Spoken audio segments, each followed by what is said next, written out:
Hi everyone, I'm stuck on 95 traffic. It told me it was the fastest way to go because at first it said get on Route 1. Well, there's a lot of construction on this road. So I get to go visit my little sister.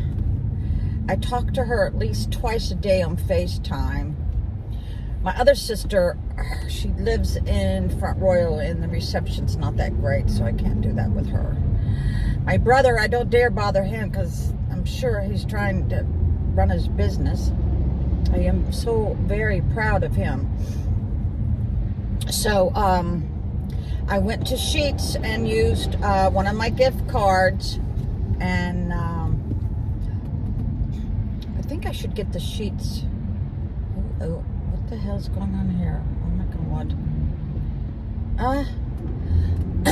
Yeah, used my gift card I got from them messing up an order, and they didn't believe me, and then they put it on the camera, the surveillance, and they realized I was telling the truth. So, yeah, I will put on my little hat. Yeah. So, what today we're going to talk about why I'm staying put in my house, even though the first couple weeks I wanted to sell it. Yeah, because I have lived in many neighborhoods, and this neighborhood is actually the type where you sit on your front porch and people will wave at you, and people will talk to you, and people will walk across the street and say how you're doing. And I don't have to worry about if I can't get my grass mowed on time, and I don't have to worry about loud music. I've lived in a couple places in condos where you couldn't even turn it up a little bit, you know. Yeah, I think that is very important, that you can play your music.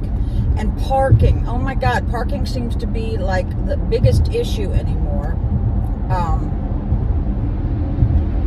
Parking. Also, I don't have to worry about an HOA assessing thousands every year. I know what my budget is. And so, yeah. In every house I've ever owned, and I've owned a lot, there's always some issue in every house or every residential community. Yeah. So there's always going to be something. Now, I like the ability to fix something myself. I don't like to have to wait. If I remember one time, the only time I ever rented an apartment was behind Stafford Courthouse. It was a brand new building, and I had to get their permission to do anything, and if something broke I had to wait a couple days. Well, I'm not that kind of person. I want it fixed like as soon as possible. And when I have rented since I was in the middle of my 7-year divorce, I even wrote on one of my lease agreements that I want something fixed within 24 hours, you know. But the thing of it is, if you put some kind of a clause in there like that, you got to have some kind of repercussion. You just can't say that, you know. You got to have a penalty of some sort. But yeah, so the fact that my house has stood for 122 years, that's a testament that it's stable. Of course, it's always going to be tweaked, and you're always going to have to do maintenance. And there was a time in my life where I didn't even know how to pump gas. There was a time where I didn't leave the house for 10 years unless one of my employees or office managers drove me to the beauty parlor. I had agoraphobia really bad, and I think it is from the abuse that I got. Yeah, I think now that I look back, I think a lot of these phobias are from abuse. So the other side of 95 is much more congested than now. I'm moving pretty good. So for me to have to learn all these skills that I never had to, because I had everybody do everything for me. I had a maid for the office, a maid for my house. I had landscapers just like that. for me to learn everything myself, to me, is such a challenge. And I think that's the secret to being young, is learning and being excited about life. And yeah, there are really good days, and then there's some lonely days. And yeah, I've been single for I've been alone since 2007, been single since 2013. But overall, I am very pissed at myself that I gave 40 years to a man that kind of like tricked me. Because when we were dating, it was every night, 2 times. I was in heaven. I was sexually fulfilled, happy as you could be, and he was pleasant. He bought me nice gifts, and I bought him nice gifts. Like, I bought my own 66 Mustang, I bought my own Mickey Thompsons, my own Krager's, my own Holly 4-barrel, and I bought him, I remember, an 8-track. 8-tracks were really big back then, right? But the minute we got married, he was gone the first weekend of our marriage. And there were many other times where he would just be missing, and he would never tell me where he was at. This became a pattern off and on. Like, if we would go to a carnival in town, he would just be missing. I couldn't find him. This happened on a lot of vacations that I went on with him. I would turn around and he'd be gone. And there would not necessarily be any argument that was started or anything like that. He would use any excuse on some occasions just to disappear. And it was like I wasn't allowed to ask. I mean, that is a terrible, terrible way for a woman or a man to live, when you don't know where your spouse... Let me tell you, this went on for 16 years. I finally said, hey, I'm going to have an affair. If you don't start showing some kind of affection, I'm going to have an affair. And God dang it, I did. And it was the best 2 weeks of my life. And I'm going to tell you why. No housework, no dishes, no teenagers, I had teenagers back then, yeah. No responsibilities. I was actually working undercover for the police department.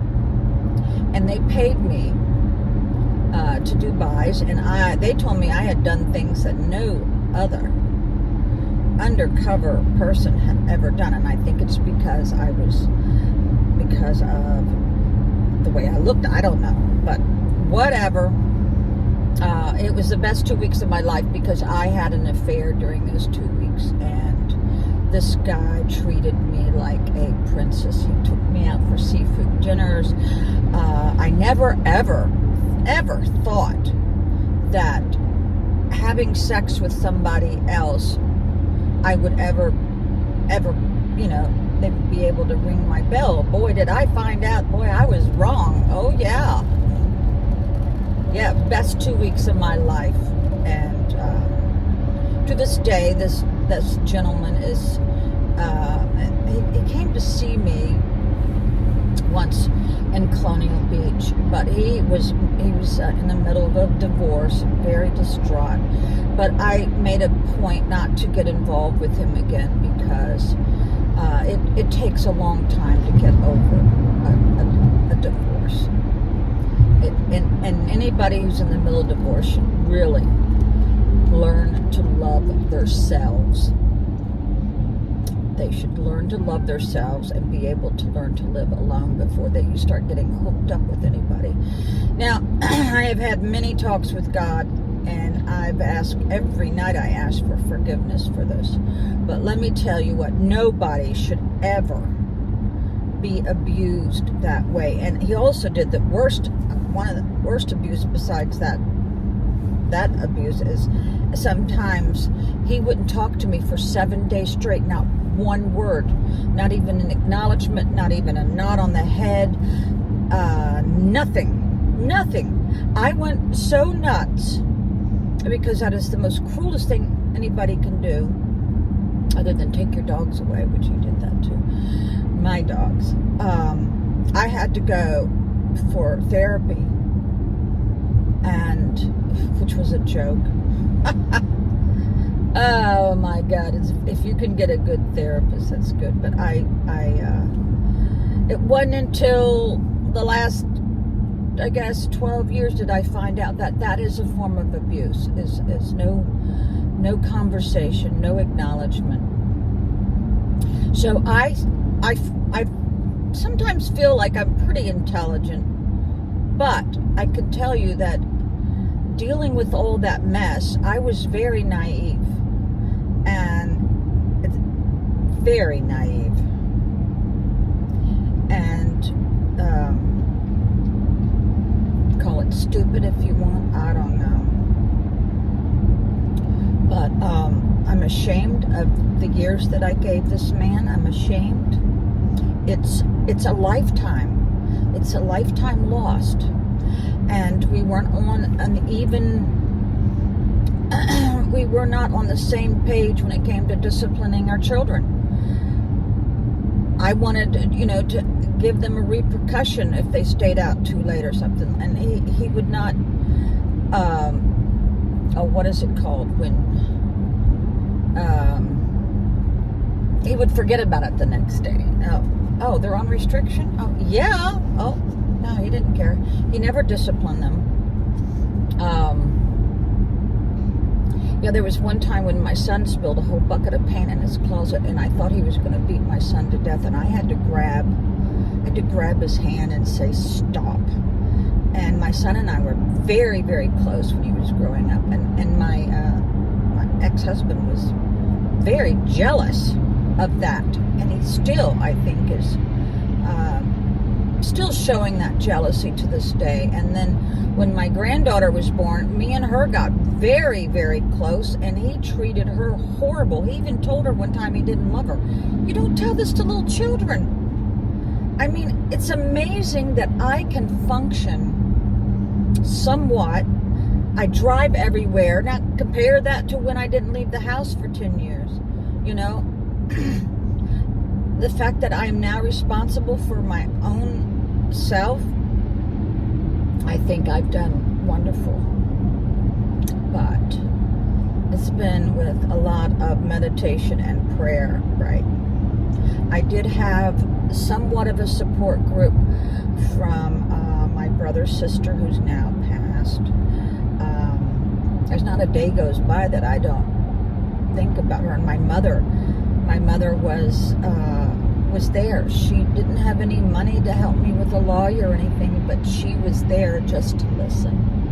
So yeah, so I think I've accomplished a lot in the last 14